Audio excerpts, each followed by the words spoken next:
Assalamualaikum warahmatullahi wabarakatuh. Halo semua, hari ini kelompok kami akan menjelaskan peristiwa Ashabul Kahfi. Perkenalkan, nama saya Kuncaya Safadila dari absen 24 akan menjelaskan pengertian dari Ashabul Kahfi. Pengertian Ashabul Kahfi. Ashabul Kahfi atau penghuni gua adalah sebutan untuk sekelompok pemuda beriman, biasanya disebutkan 7 orang dan seekor anjing yang melarikan diri dari penguasa zalim, yakni Raja Dikyanus yang memaksa mereka menyembah berhala. Lalu bersembunyi di gua dan ditidurkan oleh Allah Subhanahu wa taala selama ratusan tahun, yakni sekitar 309 tahun. Sebagai mukjizat untuk menjaga keimanan mereka yang kisahnya diabadikan dalam surah Al-Kahfi ayat 9 sampai 26 di Al-Qur'an, yang mengajarkan tentang keteguhan iman, pertolongan Allah dan kekuasaannya. Perkenalkan, nama saya Risya Tri Aduning Tias dari absen 25 akan menjelaskan latar belakang sejarah Ashabul Kahfi. Latar belakang sejarah kisah Ashabul Kahfi.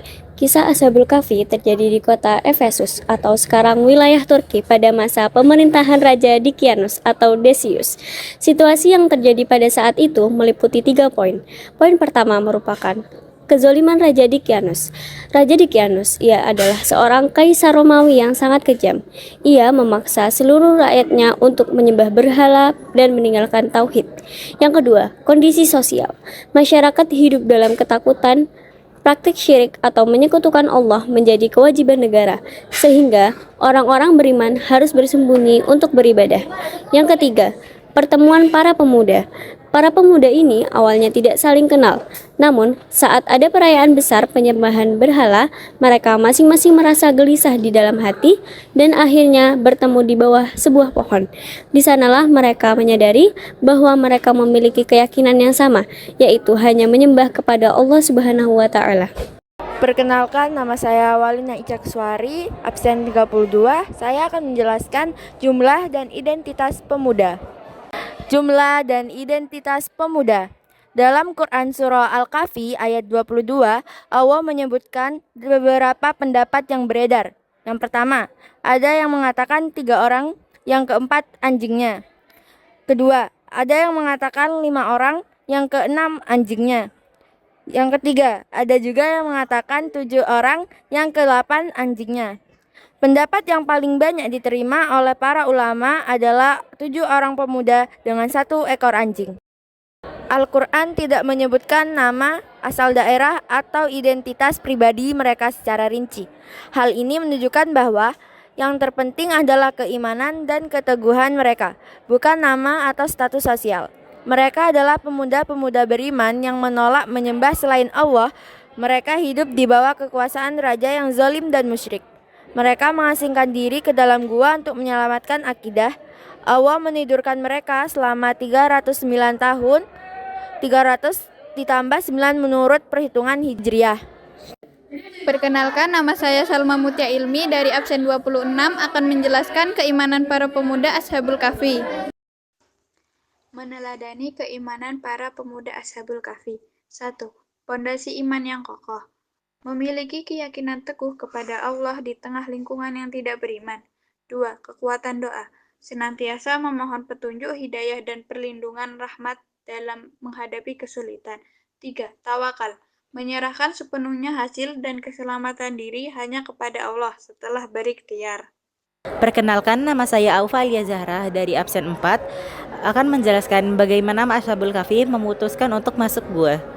Ketika sang raja mengetahui ada sekelompok pemuda yang tidak menyembah berhala, maka sang raja marah, lalu memanggil dan memerintahkan mereka untuk mengikuti kepercayaan sang raja. Tapi Ashabul Kahfi menolak perintah itu dan lari menjauh dari sang raja. Dikejarlah mereka untuk dibunuh, namun mereka selamat dari kejaran pasukan raja dengan bersembunyi di sebuah gua. Dari situ dapat diketahui bahwa keputusan para pemuda masuk ke gua didasari oleh beberapa alasan. Yang pertama, menyelamatkan akidah dan keimanan mereka kepada Allah Subhanahu wa taala. Yang kedua, menghindari ancaman pembunuhan dari Raja Dikyanus, dan yang ketiga, memohon rahmat dan perlindungan Allah Subhanahu wa taala. Perkenalkan, nama saya Fapsyari Nafa Margareta Putri dari absen 7 akan menjelaskan mukjizat tidur panjang. Mukjizat tidur panjang. Ketika mereka beristirahat di dalam gua, Allah Subhanahu wa Ta'ala menurunkan mukjizatnya. Mereka tidak hanya tertidur biasa, melainkan masuk ke dalam kondisi mati suri yang sangat amat lama.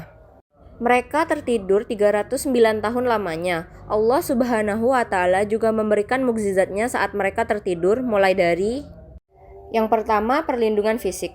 Allah menjaga tubuh mereka agar tidak hancur dimakan tanah dengan cara membolak-balikkan badan mereka ke kanan dan ke kiri secara berkala. Yang kedua, cahaya matahari. Allah mengatur arah sinar matahari agar tidak langsung mengenai tubuh mereka, sehingga suhu di dalam tetap terjaga dan kulit mereka tidak rusak. Yang ketiga, wibawa yang menakutkan. Siapapun yang melihat mereka akan merasa sangat ketakutan karena aura mereka tampak seperti orang yang bangun namun tetap diam, seolah-olah sedang berjaga. Perkenalkan, nama saya Gaida Widya Prabitolajaya, absen 8. Saya akan menjelaskan peran anjing Ashabul Kahfi. Peran anjing Ashabul Kahfi. Pertama, penjaga gua. Kitmir siaga di depan pintu gua, menggonggong untuk mencegah siapapun mendekat dan melindungi para pemuda dari musuh. Kedua, menemani dan melindungi. Ia mengikuti para pemuda dari kejaraan Raja Zalim, menunjukkan kesetiaan yang luar biasa. Ketiga, ikut tertidur dan terjaga. Berkat kesetiaannya, ia ikut tertidur bersama Ashabul Kahfi selama ratusan tahun, dan tubuhnya terjaga seperti tuannya. Keempat, simbol kesolehan. Keberadaannya mengangkat derajatnya, membuktikan bahwa hewan yang menemani orang soleh juga mendapat berkah. Perkenalkan, nama saya Salwa Akila Saki, nomor absen 28, ingin menjelaskan tentang bangunnya Ashabul Kahfi. Bangunnya Ashabul Kahfi. 1. Mereka terbangun setelah tidur 309 tahun. 2. Saat bangun, merasa hanya tidur sebentar, sehari atau setengah hari. 3. Mereka lapar. Lalu satu orang diutus ke kota membeli makanan, ia membawa uang lama sehingga penduduk heran. 4. Dari sini diketahui bahwa zaman telah berubah dan mereka tertidur berabad-abad. 5. Peristiwa ini menjadi bukti kekuasaan Allah dan kebenaran kebangkitan. Perkenalkan, nama saya Adi Raka Raffi Hermawan dari absen 1. Di sini saya akan menjelaskan kondisi masyarakat setelah mereka bangun. Kondisi masyarakat setelah mereka bangun. Setelah Ashabul Kahfi terbangun dari tidur panjangnya, kondisi masyarakat telah mengalami perubahan besar. Masyarakat yang sebelumnya hidup dalam kemusyrikan dan penindasan terhadap orang-orang beriman, kini telah beriman kepada Allah dan meninggalkan penyembahan berhala. Ajaran Tauhid sudah diterima secara luas dan dilindungi oleh penguasa yang beriman, sehingga kehidupan beragama dapat dijalankan dengan aman dan damai. Kejadian bangunnya Ashabul Kahfi menjadi bukti nyata kekuasaan Allah sekaligus menguatkan keyakinan masyarakat terhadap adanya hari kebangkitan. Perkenalkan, nama saya Muhammad Musyfiqul Wildan, absen 16 dari kelas 10 reguler 2, akan menjelaskan tentang hikmah dan pelajaran yang bisa kita ambil dari perjalanan Ashabul Kahfi. Hikmah pelajaran dan kisah Ashabul Kahfi mengajarkan tentang keteguhan iman yang kokoh, keberanian mempertahankan prinsip tauhid di tengah lingkungan yang dolim, serta pentingnya hijrah untuk menyelamatkan akidah. Kisah ini juga menekankan besarnya kekuatan doa, tawakal, dan pertolongan Allah yang melampaui logika. Perkenalkan, nama saya Muhammad Quraish dari absen 19. Saya akan menjelaskan tentang relevansi untuk remaja masa kini. Relevansi untuk remaja masa kini. Yang pertama, keteguhan iman di tengah tekanan lingkungan. Yang kedua, yaitu berani menolak pengaruh negatif dan salah. Yang ketiga, pentingnya memilih pertemanan yang membawa kebaikan.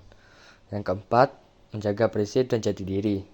Yang terakhir atau yang kelima yakni usaha disertai tawakal kepada Tuhan.